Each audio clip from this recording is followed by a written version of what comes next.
સાથીઓ જય ભીમ, હું એડવોકેટ પીએસ સોલંકી.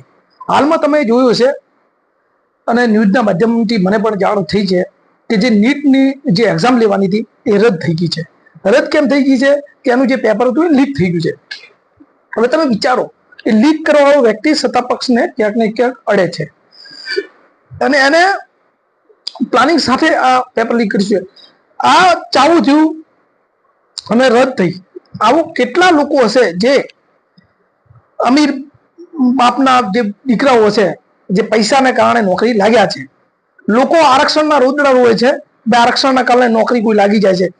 ખરેખર તમે જુઓ, જે ઇન્ટરવ્યુ પ્રથા છે એમાં પણ એસસી એસટી ઓબીસી અને જે ગરીબ લોકો છે એમને અન્યાય થાય છે.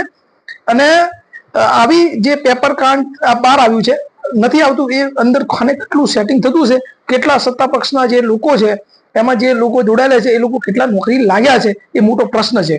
તમે વિચાર કરો. હવે અગાઉ પણ મેં એક વિડીયો બનાવ્યો હતો કે પૈસાથી જે નોકરી લીધેલી એ ખતરનાક કે ભાઈ ઓછું મેરિટ હોય એ નોકરી લીધી એ ખતરનાક. તો સમજો કે જે પૈસાથી જે નોકરી લીધી છે એ લોકો તો જરા પણ બરાબર નથી ભણેલા ગણ્યા.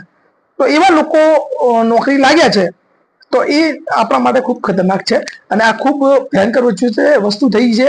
અને આ નીટની જે પરીક્ષા રદ થઈ એમાં કેટલાય ગરીબ બાળકો, કેટલાય જે માતા પિતા જેમને આશા હતી, જેમને બધું ઘણું બધું કર્યું છે, એમને શું એ પરીક્ષા માટે લોકો તૈયારી કરતા હોય ને ત્યારે ઘણું બધું સહન કરતા હોય છે અને મહેનત મજૂરી કરી અને પોતાના બાળકને આગળ લાવવા માટે ઘણા પ્રયત્ન કરતા છે અને એના પાણી ફર્યું છે.